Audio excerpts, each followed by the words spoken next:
Hello everyone, welcome back to Shaurya. और आज देखिए मेरे पास बहुत सारे बैलून्स हैं और आज मैं आपको कुछ बैलून से ही दिखाने वाला हूँ। Okay, so today we will do activity number 9.5 of class 9, okay, from NCERT book and it is on page number 124। It is the activity from chapter number 9, okay, which is force and laws of motion.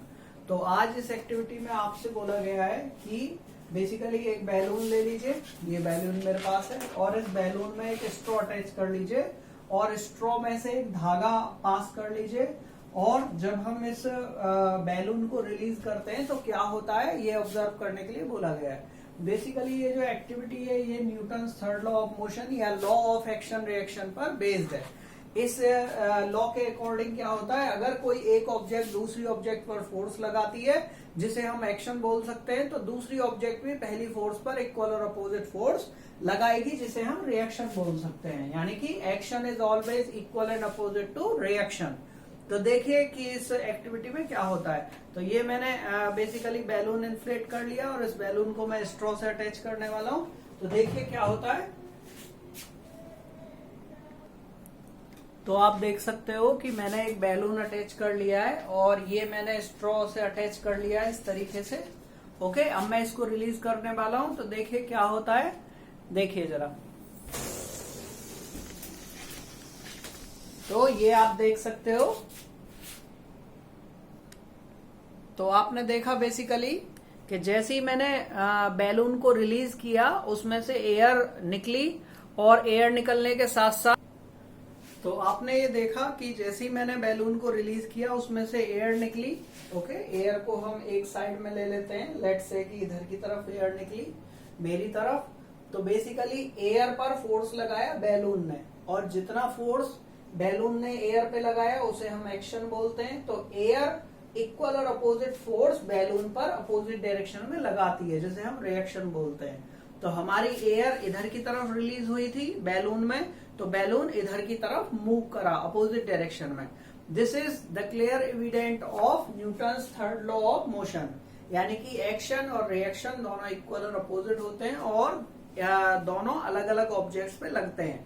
Balloon ने air पे लगाया तो air ने balloon को दूसरी direction में motion दी। इसी basis पर हमारा रॉकेट प्रोपल्शन या रॉकेट की मोशन होती है। Okay, basically we can relate this Newton's third law of motion to our general life also. कैसे, जैसे कि फॉर एग्जाम्पल कि मान लीजिए हम नेचर को कुछ हार्म पहुंचाते हैं तो नेचर उसका तुरंत ही हमको रिवर्ट बैक हार्मफुल वे में देती है, यानी कि कैलेमिटीज के फॉर्म में। इसी तरीके से अगर हम नेचर की केयर करेंगे तो नेचर भी इक्वली हमको सपोर्ट करेगी और हमको केयर प्रोवाइड कराएगी। It means that we must care the nature, we must plant trees and we must preserve it. ठीक है, हमको इसको कंजर्व करना चाहिए और हमको इसको चीजों का ध्यान रखना चाहिए। In the similar manner, if we take care of some of our friends, then definitely friends will take care of us also. कहीं कहीं ये चीज अप्लाई नहीं होती of course, but Newton's third law of motion always valid है। I only just gave you these examples to relate or remember these things कि हम generally ऐसा होता है कि नेचर को केयर प्रोवाइड कराते हैं तो नेचर भी हमारी केयर करती है। Means we are depend on each other. Similar manner में ये लॉ को हम एक्सप्लेन कर सकते हैं। उसके अलावा ये एक्टिविटी आई थिंक सो कि आपको अच्छी लगी होगी। उसके अलावा हमने एक और एक्टिविटी डिवाइस की है same Newton's law of motion पे, third Newton's law of motion पे, जिसका लिंक मैं आपको डिस्क्रिप्शन बॉक्स में दे दूंगा। प्लीज आप उस एक्टिविटीज को भी देखिए, एक्टिविटी को भी देखिए और उसे एंजॉय करिए। उस एक्टिविटी में बेसिकली हमने पेपर की हेल्प से 5 किलो का डंबल उठा के दिखाया है and that is possible due to Newton's third law of motion. I hope so कि आपको वो भी वीडियो पसंद आएगा। लाइक कीजिए, शेयर कीजिए, सब्सक्राइब कीजिए। Thank you so much. Have a nice day. Take care of your health. Thank you.